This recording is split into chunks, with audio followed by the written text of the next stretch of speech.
Então, boa noite, Késia. Boa noite, pessoal da aula síncrona. Meu nome é Esther, eu tenho 20 anos, sou a professora secundária, né, substituta de literatura. Hoje o Franklin ele não pôde vir, Késia, porque ele teve uns probleminhas pessoais e eu vim substituir ele. Então, assim, espero que dê tudo certo. Vou apresentar aqui, você me confirma se você está enxergando? Vou abrir aqui.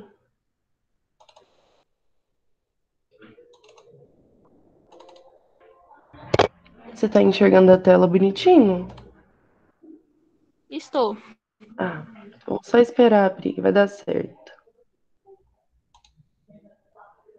Eu podia ter deixado no jeito, né, para dar uma adiantadinha. Precisa aumentar o zoom? Tá Assim, dando você de acha que ver, tá viu? bom? Tranquilo. Deixa eu ver Tá se bom. tá bom. Então vamos lá. Hoje nós vamos falar Sim. das vanguardas europeias. E o que que são essas vanguardas europeias, né?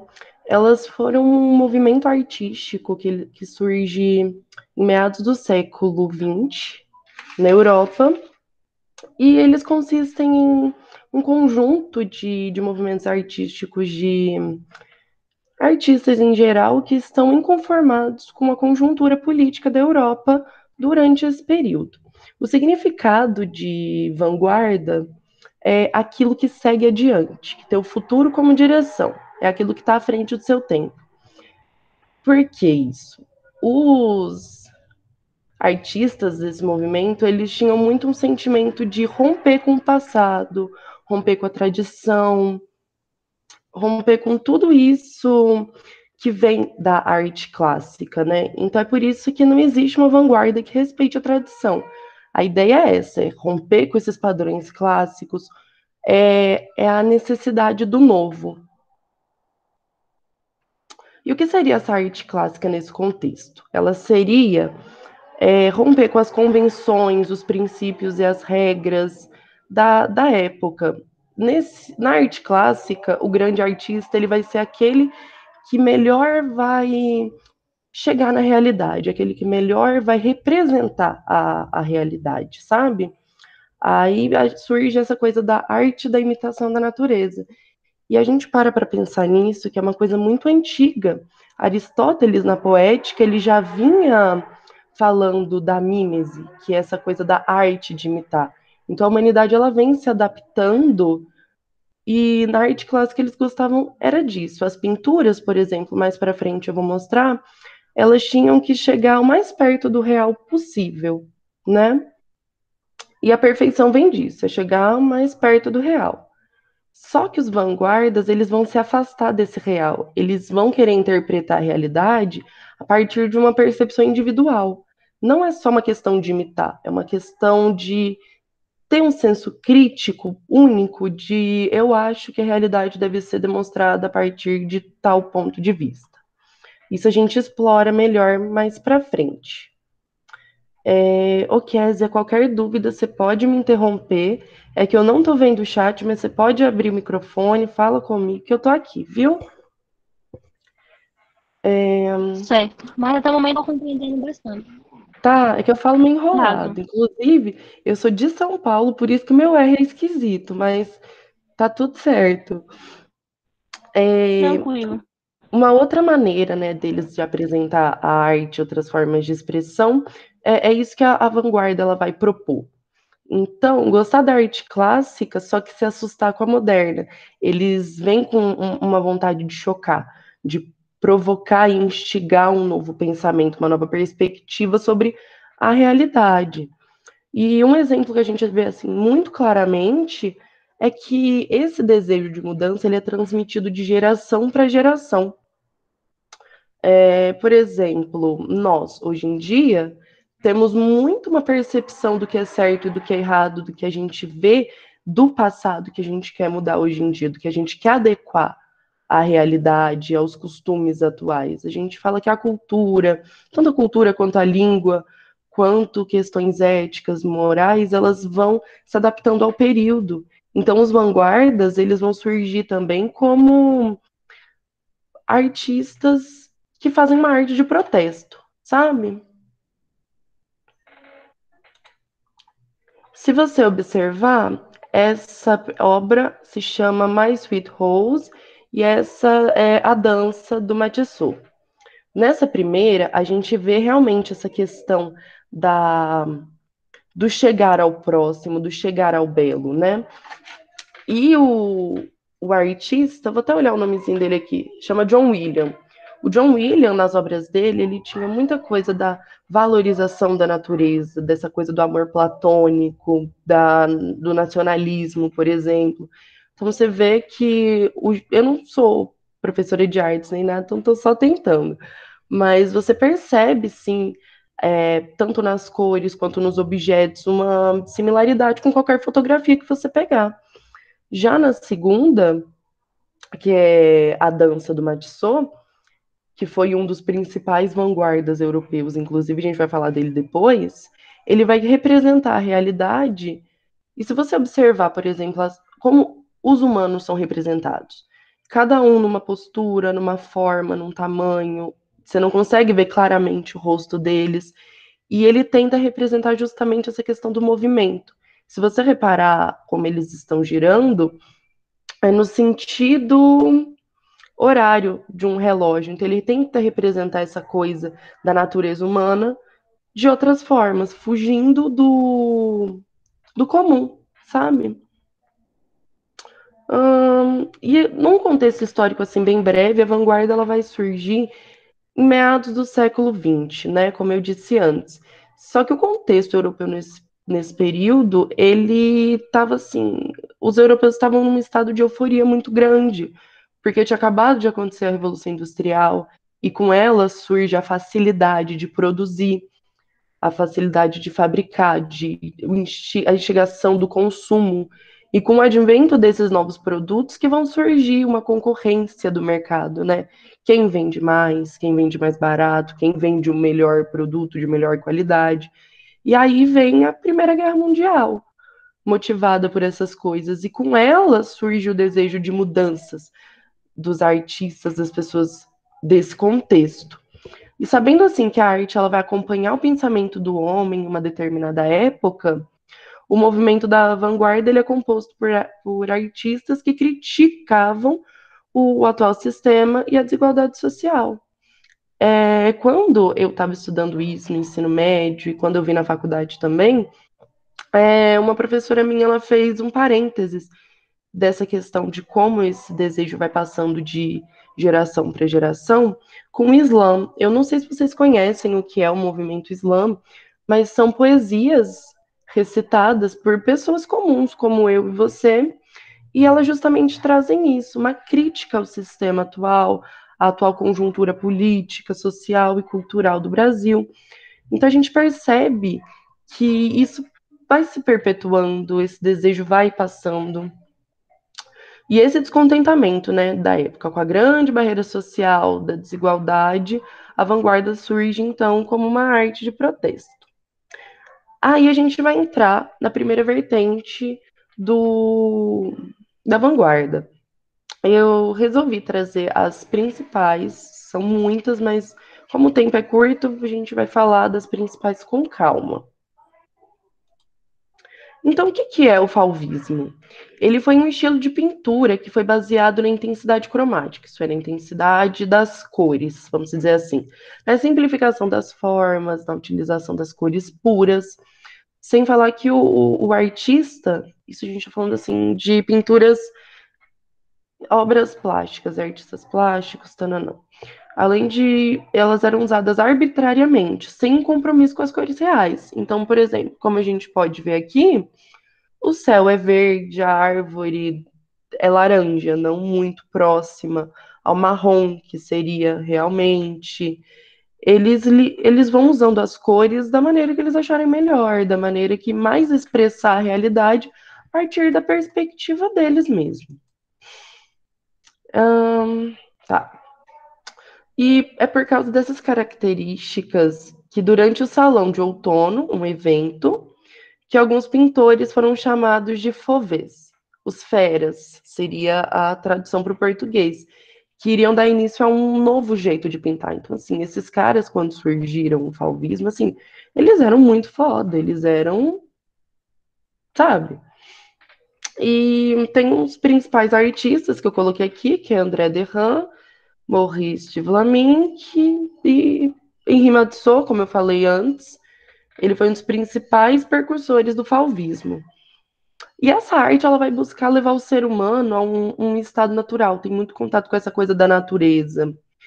E é bem similar, assim, a um estado de pureza dessas criações, parecendo desenho de criança, se vocês forem reparar, criações infantis. E essas características você também pode encontrar elas no que eles chamam de arte knife. Knife. Não sei falar, mas acho que devo entender. Alguns nomes importantes. Ah, tá. Repetiu. Não tem problema, não. E o futurismo. Mais para frente eu coloquei alguns exemplos com exemplos literários para a gente falar mais profundamente sobre isso. O primeiro é o segundo agora, a segunda vanguarda, é o futurismo. Futurismo, o significado da palavra em si é ser contra o passado e presente. Não presta o que existe nem o que existiu. É só o que vai existir. Nesse movimento, os artistas eles faziam uma apologia à vida moderna, à modernidade que ainda não tinha chegado. Eles falavam da máquina, né, que surge com essa coisa da Revolução Industrial, do progresso. E ela vai ter origem na Itália, em 1909, na literatura, na escultura, na pintura. O futurismo também, ele se postulava violentamente contra a opressão cultural do intelectualismo tradicional. O que é isso? Querendo ou não, instâncias do mundo inteiro impõem culturalmente normas, sabe? O que é certo, o que é errado, o que é bom, o que não é. E na literatura isso, inclusive, não é diferente. Ao longo do período histórico de quando surge, sim, esse termo de literatura, tem uma discussão muito grande para definir o que é literatura, que livro que deve ser caracterizado como sendo literatura e que livro não é literatura. Eu acho que isso na arte também fica muito subjetivo, porque até que ponto uma coisa é arte, até que ponto ela não é. Até que ponto as pessoas julgam o que é e o que não é. E foi, então, a partir do Manifesto Futurista, que foi uma importante obra para caracterizar o futurismo, ele pregava a destruição completa de bibliotecas e museus, a ruptura total contra a linguagem tradicional, a destruição da sintaxe tradicional, a valorização dos substantivos e não dos verbos. Isso a gente vai ver num poema que eu escolhi, é caracterizado como eles não vão usar, por exemplo, pontuação, para deixar livre para a pessoa que está lendo poder interpretar do jeito que for melhor, sabe? Se você quer fazer uma leitura pausada, se você quer ler corrido. Eles, inclusive, usavam substantivos que não eram muito comuns falando literariamente, sabe? Alguns adjetivos que não eram belos estruturalmente falando, sabe? Eles vão também exaltar a tecnologia, a luz elétrica, o trem a vapor, o automóvel, essa coisa da cidade. Nesse poema de Oswald de Andrade, Metalúrgica, vamos dar uma lidinha nele e a gente conversa um pouquinho sobre. 1.300 graus, a sombra dos telheiros retos. 12.000 cavalos invisíveis pensando. 40.000 toneladas de níquel amarelo. Para sair do nível das águas esponjosas e uma estrada de ferro nascendo do solo. Os fornos estroncados dão o gusa e a escória. A refinação planta barras e lá embaixo os operários forjam as primeiras lascas de aço. Você tem alguma coisa? O que você acha desse poema? Conte para mim, Késia. Você consegue perceber um pouquinho disso que eu te falei? Eu achei muito bom, assim. Olha, vou te Percebi, não tem ensinar. pontuação. É, Dá pra exatamente. compreender. Pode falar. Não, pode falar. O que que você achou? Conta pra mim. O que que você percebeu, assim? Assim, sem pontuação, o que vai de alguma forma assim, né, vem a forma como vai estar interpretando o texto. Mas dá pra entender que aí ele vai dando detalhes de como é que é o processo de fabricação do aço nas metalúrgicas. Dá pra compreender. Mas sem pontuação, é meio desorganizado, de certo modo. Mas a compreensão dá pra, de alguma forma, ter, né? Se correr com Sim, pontuação, acho que fica até um pouco melhor. Mas dá pro leitor, assim, pelo menos esse, né? Não sei nem mais da uhum. época. Depois você dá uma pesquisadinha. Eu trouxe esse, que esse eu gosto dele particularmente. Eu achei ele bem legal. Uma dica para você quando você for fazer o Enem que aparecer alguma coisa sobre essas vanguardas é você observar, por exemplo, em alguns a gente observa a forma, a estrutura de como o poema, o texto foi feito, outros a gente olha os elementos. Um exemplo é que nesse poema você pode observar que ele vai usando uns substantivos que não eram convencionais, só que ao mesmo tempo que remetem à cidade. Por exemplo, os telheiros retos, os cavalos invisíveis, toneladas de níquel amarelo, esponjosas, escória, refinação, planta, barras. Então ele justamente está fazendo o quê? Ele está descrevendo essa coisa da indústria, essa coisa da industrialização, do comércio, da fabricação, ao mesmo tempo em que na última estrofe, quando você olha lá embaixo, os operários forjam as primeiras lascas de aço, a escolha da palavra operários ela é muito pontual. Ao contrário do poema, que não tem pontuação, essa palavra ela é muito pontual, porque a gente percebe uma certa hierarquia, uma certa coisa de que as pessoas que produzem, as pessoas, os trabalhadores, os operários em geral, que são pessoas que não ocupam posições muito privilegiadas socialmente, eles vão forjar essas primeiras lascas de aço, eles vão ser meio que equiparados a essas máquinas, porque enquanto as máquinas funcionam, eles também funcionam junto. Não sei se ficou claro aqui o meu raciocínio. Espero que tenha ido. Agora, falando do expressionismo, menina, eu tô achando que essa aula não vai até 8 horas, não, viu? Ficou assim. Acho que não vai até 8 horas, não. Você acha que tem problema? Que eu tô vendo aqui que eu tô na metade do trem. Não, é porque eu vou explicar de forma clara e rápida. É que eu tô nervosa, não é clara e rápida, não. Eu tô tremendo aqui, que você não tá vendo. Então, ó, o expressionismo é um movimento que ele vai ser definido como a arte da expressão. O que que seria essa arte da expressão? O artista no expressionismo ele vai tentar expressar o íntimo dele, sabe? Essas artes elas vão procurar mostrar o íntimo do autor, o que o autor quis dizer. Isso também é uma discussão proposta pela literatura de uma maneira bem engraçada. Os professores, eles são instruídos, assim, academicamente, a gente sempre analisar uma obra literária não só a partir do ponto de vista do autor, isso é, buscando o que o autor quis dizer, mas também da gente instigar os alunos a debaterem, a construir junto. E o expressionismo, ele é mais isso. É você olhar e tentar entender, captar para o Enem o que o autor quis dizer, só que ao mesmo tempo eu queria só dar uma ênfase que é importante demais você ter suas próprias interpretações, as suas próprias questões, né? Então, a gente pode ter como exemplo de obra assim, visual, artística, esse quadro, O Grito, do Edward Munch. Todo mundo conhece esse grito, todo mundo já viu esse negócio, né? Que é o quê? Ele é uma expressão hiperbólica que destrói a realidade. Porque, por exemplo, a gente pode observar a maneira com que ele construiu a figura humana. É um rosto meio oval, você pode perceber umas ondulações, uma coisa meio distorcida. O que até uma criança, se bater o olho, ela vai olhar e falar: ah, isso não é o mundo real, né? É um desenho, uma pintura, é algo que se afasta da realidade. Isso mostra o que eu falei lá no comecinho, dessa questão dos artistas, dos vanguardas, tentarem romper com a tradição. Se você observar aquele primeiro quadro que eu mostrei, My Sweet Rose, ele é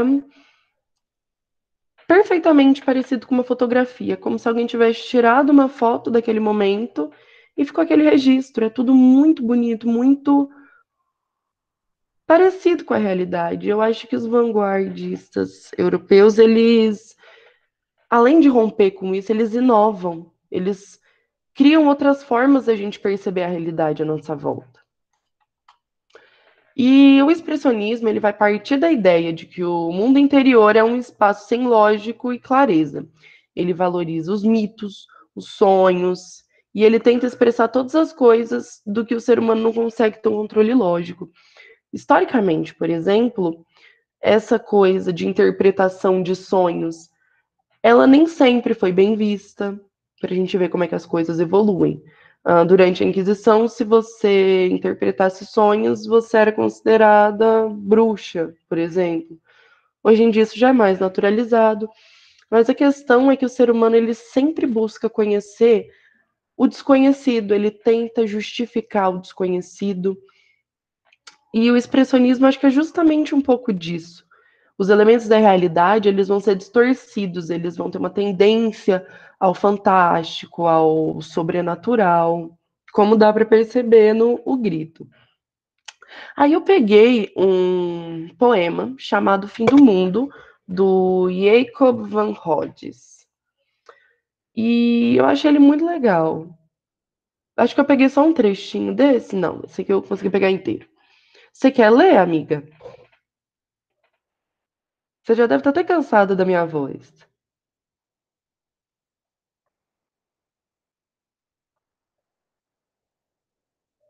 Késia.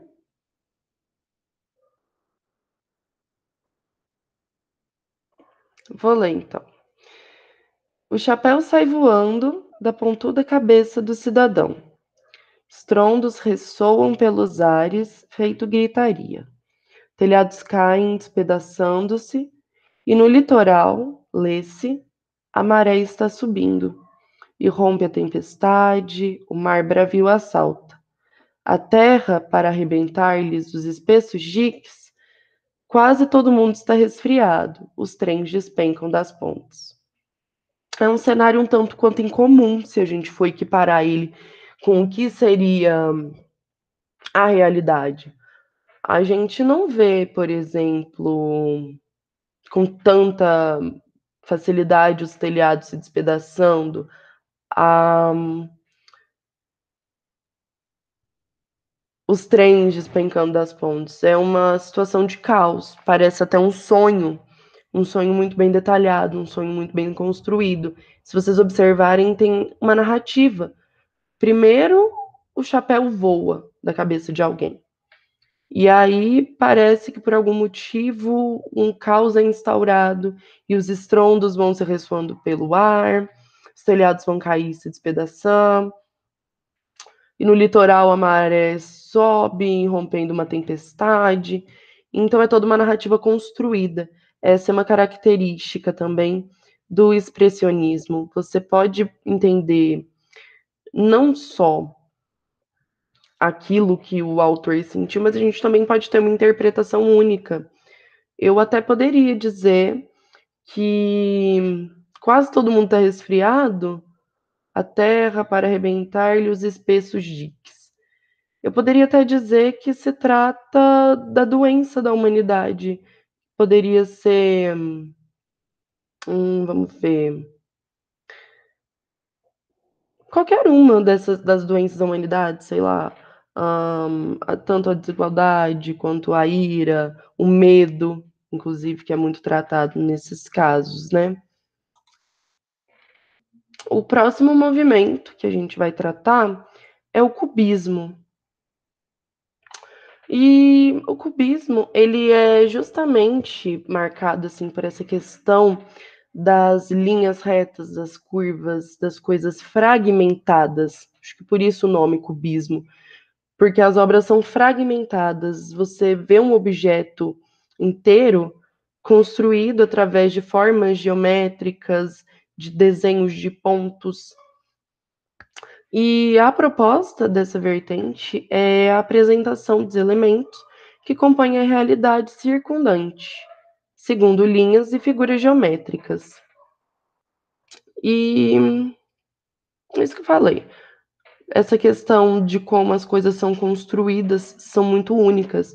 Então, no Enem, quando aparecer alguma figura nesse sentido bastante fragmentada, bastante picada, a gente já pode bater o olho e falar, isso aqui é cubismo. Ah, e a parte mais legal. E esse movimento ele foi fundado na pintura, mas depois ele vai se estender à literatura, à arquitetura. A gente vê muito isso em prédios, os prédios doidões, assim, que você fala, meu Deus, esse arquiteto tava doidão. E as poesias cubistas, para mim, eu adoro, gente. Eu não sei se vocês já viram, elas são construídas em formas. Por exemplo, eu escolhi essa que é uma ampulheta. E aí tá escrito ovo, novelo, novo no velho, o filho em folhas, na jaula dos joelhos, infante em fonte, feto feito dentro do centro. Nu, desde o nada até um ano, mero número do zero, crua criança incrustada no cerne da carne viva, enfim, nada. E eu acho interessante da gente observar é que, ao mesmo tempo em que tem uma forma, não tem.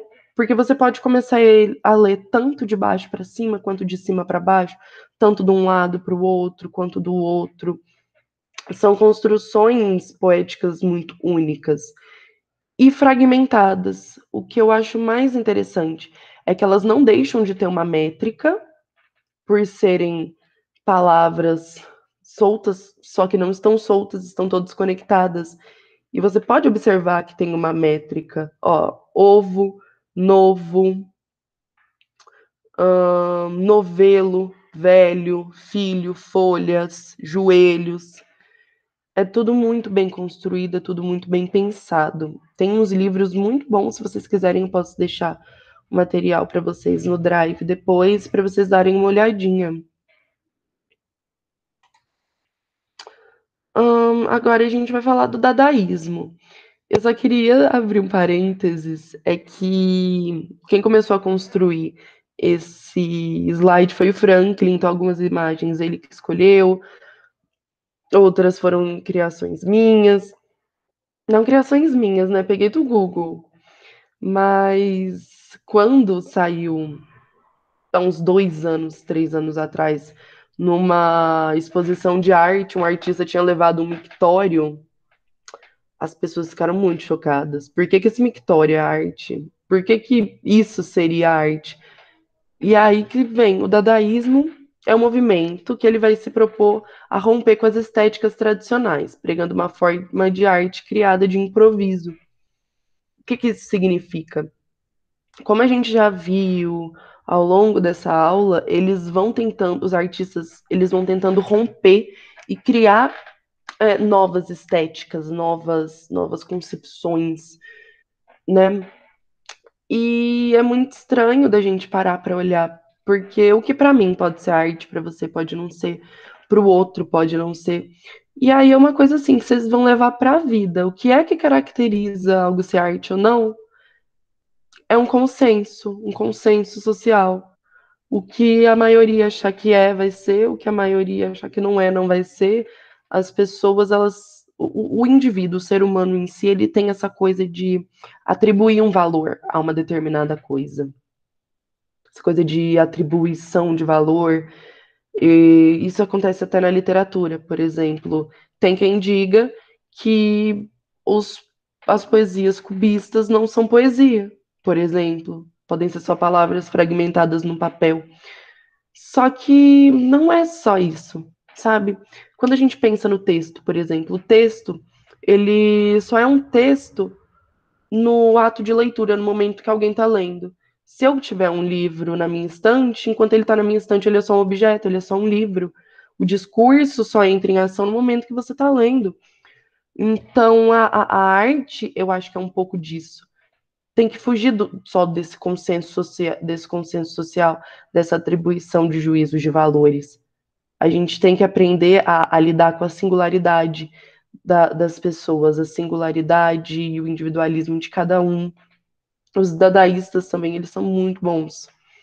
E esse movimento, ele vislumbrava, olha o problema de dicção, ele vislumbrava as coisas comuns do cotidiano, e ele estabelecia um combate à arte institucionalizada, bem parecido com o que eu falei lá em cima, essa coisa da arte institucionalizada, fugir do comum, é porque a arte institucionalizada é aquela que a gente vê nos museus, é aquela vendidas por milhares e milhares de dólares, de reais, de libras, sabe? E ela também pode ser considerada como a arte do absurdo e da falta de lógica. Isso porque temos aqui um mictório assinado. Esse movimento também, ele foi um rompimento com a sacralização da arte por meio dessa coisa da zoeira, da provocação. É uma arte metalinguística. O que é essa arte metalinguística? É algo que o que o signo linguístico o que o significante desse signo linguístico vai representar para cada um. É uma maneira de brincar, eu acho, com o íntimo das pessoas, por exemplo. Então tem a bagunça voltada para a própria arte. E Dada, ele nos remete aos barulhos que as crianças e bebês fazem quando ainda não possuem capacidade de julgamento e de divisão. Então seria o Dada.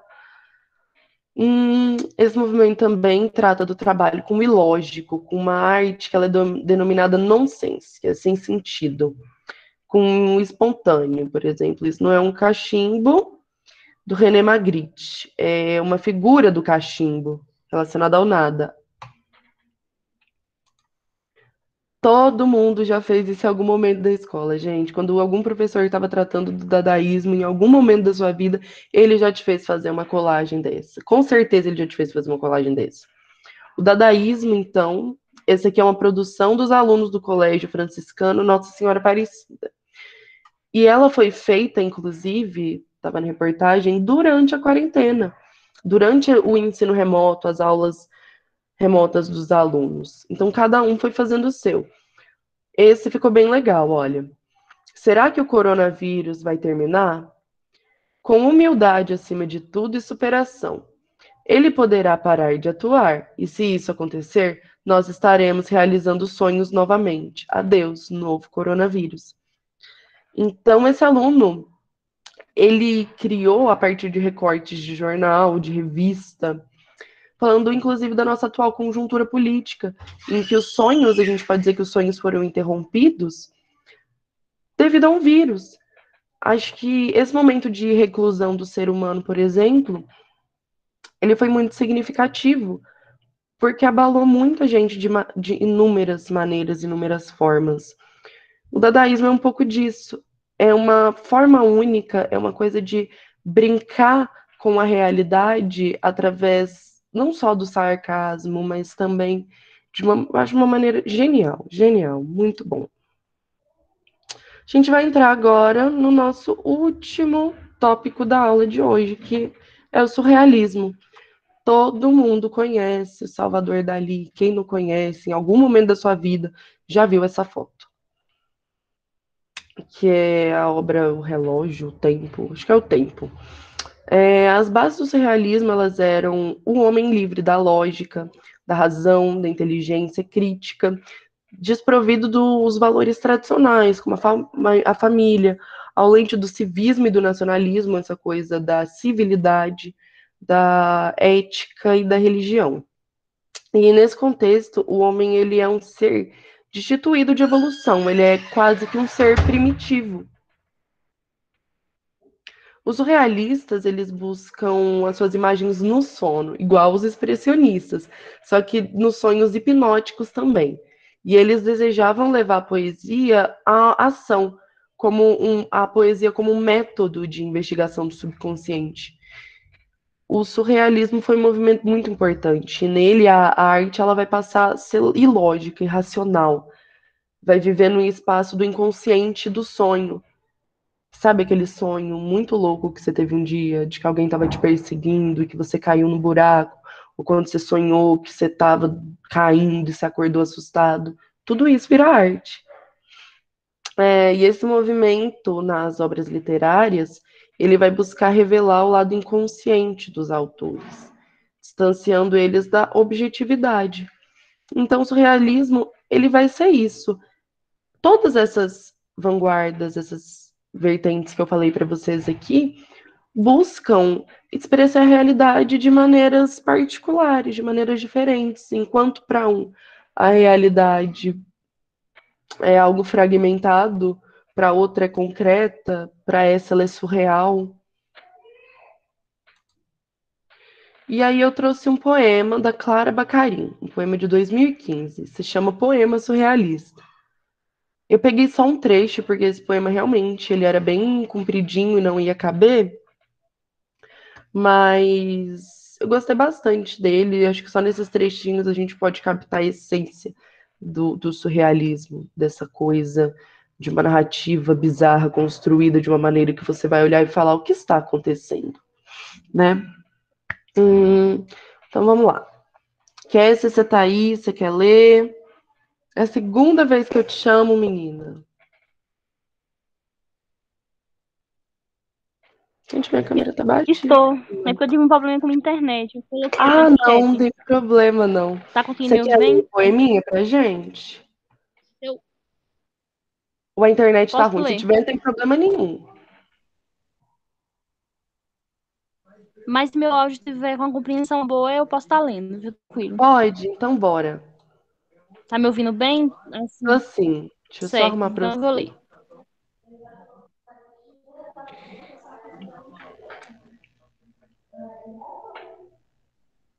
Quando quiser entender a alma humana, vá para um parque e colha gramas com uma pinça. Encha um carrinho de supermercado de mato. Deite-se embaixo de um céu estrelado e costure sorrisos com estrelas. Então espere que chova, seja rápido, sai no quintal, com guarda-chuvas coloridos, de cabeça para baixo. Faça malas, enchas de tudo que para você é mais leve. Vá para um deserto, pode ser de gelo ou de areia.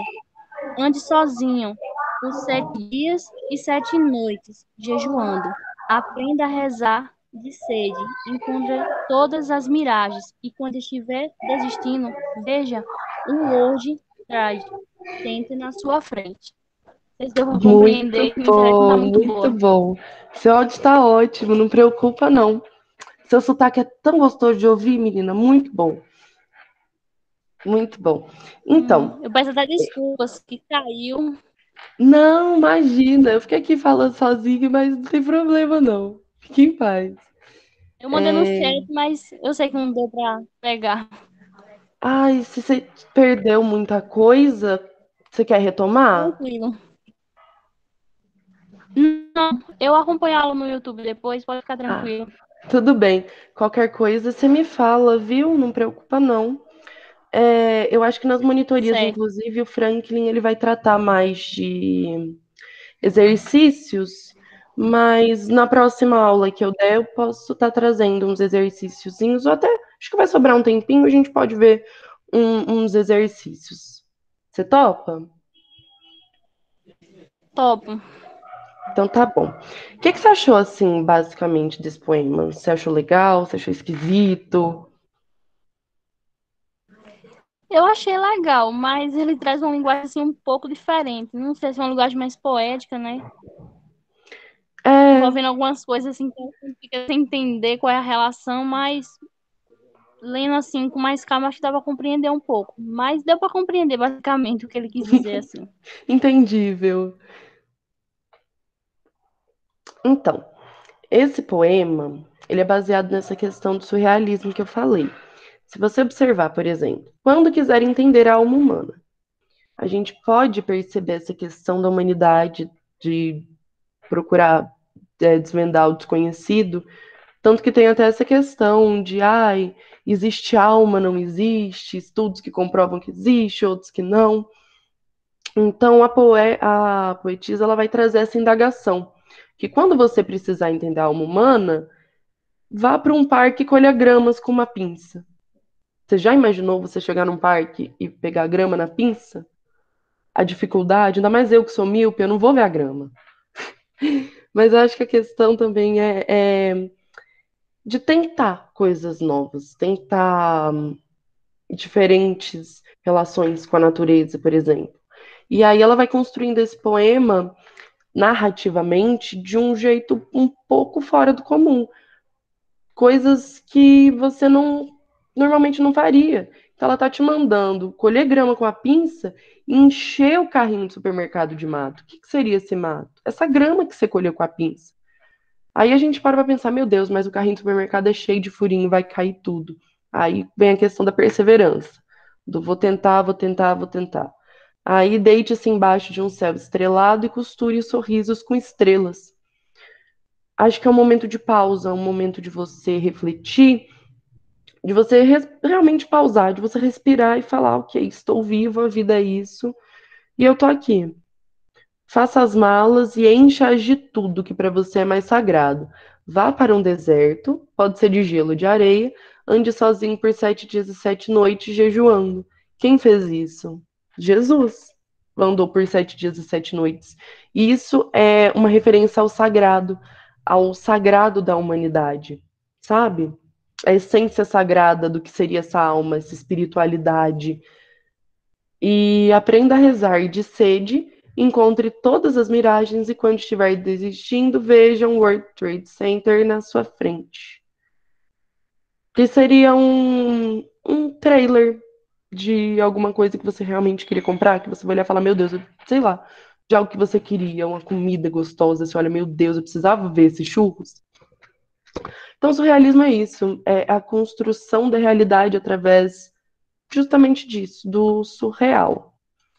Aí os slides acabaram por motivos. Quem não gostou, pelo menos finge. Ainda falta 15 minutos, só que eu achei que esses slides iam tomar a aula inteira, então eu não coloquei os exercícios aqui.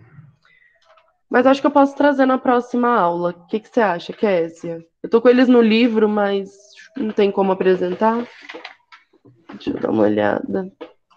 Pode deixar pra próxima aula mesmo. Pode ficar Pode. tranquila. Você fica liberado uns 15 minutinhos antes Pode. para ir jantar, tomar um banho, respirar. Certo, obrigada. Obrigada por ter vindo, que senão eu ia ficar aqui falando sozinha, tá bom? Boa semana, tchau, gente. Obrigada, Késia. Késia, Eu que agradeço. Boa boa noite. Bom final de noite. semana pra você também. Tchau, gente. Assistam a aula. Próxima aula eu vou trazer uns exercícios e a gente dá continuidade no conteúdo.